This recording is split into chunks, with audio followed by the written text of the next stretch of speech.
আলহামদুলিল্লাহ, আজ 17 নভেম্বর 2025 বাংলাদেশের মানুষের জন্য একটি আনন্দ ঘন উপলক্ষ তৈরি হলো। ইতিহাসের একটি অনন্য দৃষ্টান্ত স্থাপিত হলো বাংলাদেশের বিচার বিভাগে।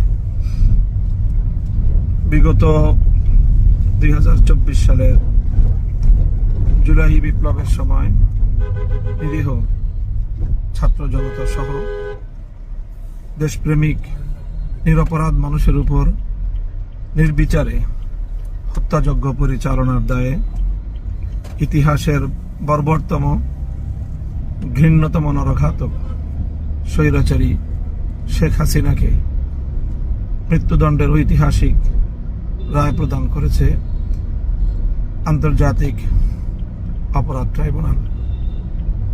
আমরা মনে করি এই বিচারের মধ্য দিয়ে প্রমাণ হলো জুলুম, অত্যাচার এবং মানুষের অধিকার হরণ করে নিস্তার পাওয়া যায় না। দাম্ভিক স্বৈরাচারী শেখ হাসিনার এই পরিণাম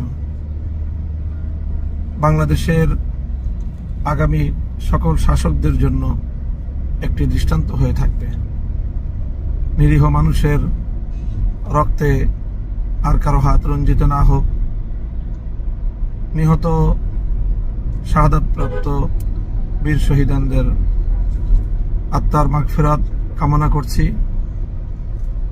সেই সাথে যারা আপনজন হারিয়েছেন, আজকের ঐতিহাসিক রায়ের মধ্য দিয়ে তাদের অন্তর কিছুটা প্রশান্তি লাভ করবে, সান্ত্বনা পাবে।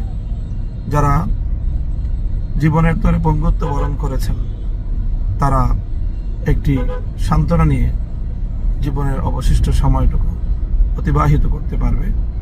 বাংলাদেশ ফ্যাসিবাদ মুক্ত, স্বৈরতন্ত্র মুক্ত একটি সুন্দর বাংলাদেশের দিকে এগিয়ে যাবে প্রত্যয়দীপ্ত কদমে।